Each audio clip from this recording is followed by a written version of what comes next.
Society of Amranthine Educators of Happy Valley Business School presents Talks on Business Essentials. We talk what we know what we talk. Knowledge is cumulative, let us acquire. Hi all, in this module, let us see precisely what is market aggregation and what is market segmentation. Market aggregation, the strategy of mass marketing.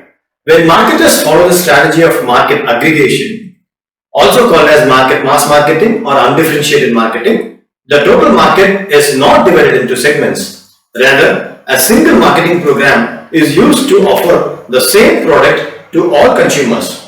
Marketers use this strategy when they believe consumers will buy the product as it is. Example, farm products, salt and gasolines.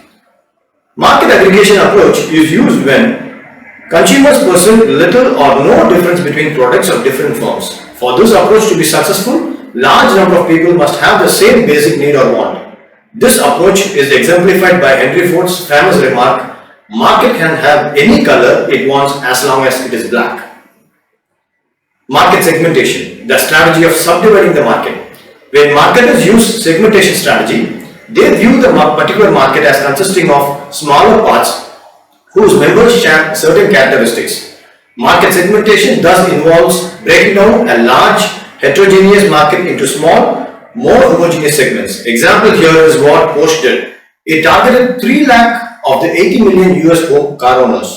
In this way, the company is able to provide a product and marketing mix that fits relatively homogeneous part of the total market. The next one is the classification of market segmentation. If a market is classified on the basis of age, gender, income, marital status and ethnic background, it's called demographic segmentation. If a market is classified on the basis of local boundaries, regional boundaries, national and international boundaries, it is called geographic segmentation.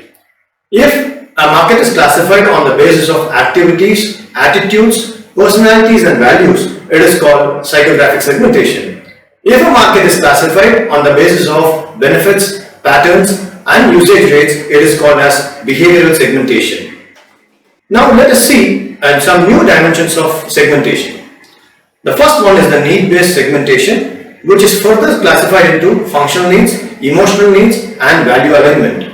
The next one is the transactional segmentation, where there is a concept called recency, frequency and monetary approach. The first one is the need-based segmentation.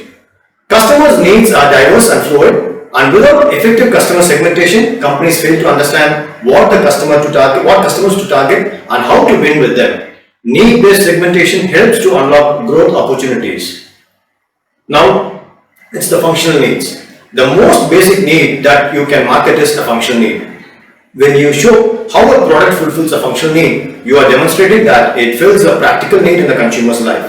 This is the fundamental strategy for primarily functional products, but even higher-end offerings have the same functional purpose. High-end goods are not typically marketed using functional needs alone. It is important to show that they still fulfill these basic needs. For instance, Rolex watch might be marketed as a prestigious and appealing to emotions, but it should be also shown to be precisely functioning timepiece that fulfills the consumer's need to tell time. A Porsche car might be marketed as a fulfilling psychological needs, but the consumer will want to see that it fulfills its basic need of getting from one point to another point.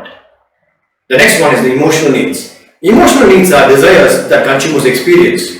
Joy, relief, security, adventure and comfort are some of the common emotions that drive buying decisions. Buyers may actually purchase a product based on functional need, but buy a higher version of it because of additional emotional needs. Clothes serve a functional need, but designer brands, fashions like Burberry, Prada, Dolce and Gabbana also provide emotional benefits to fashion-conscious buyers.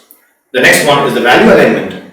Marketers often focus on aligning with customers' traditions or values and create a niche in the market, thereby creating a value alignment. For example, both these Parampara silks align with Hindu tradition. Customers preferring vegan foods, examples, cashew or soy milk users would prefer the brand called protein-rich silk soy milk.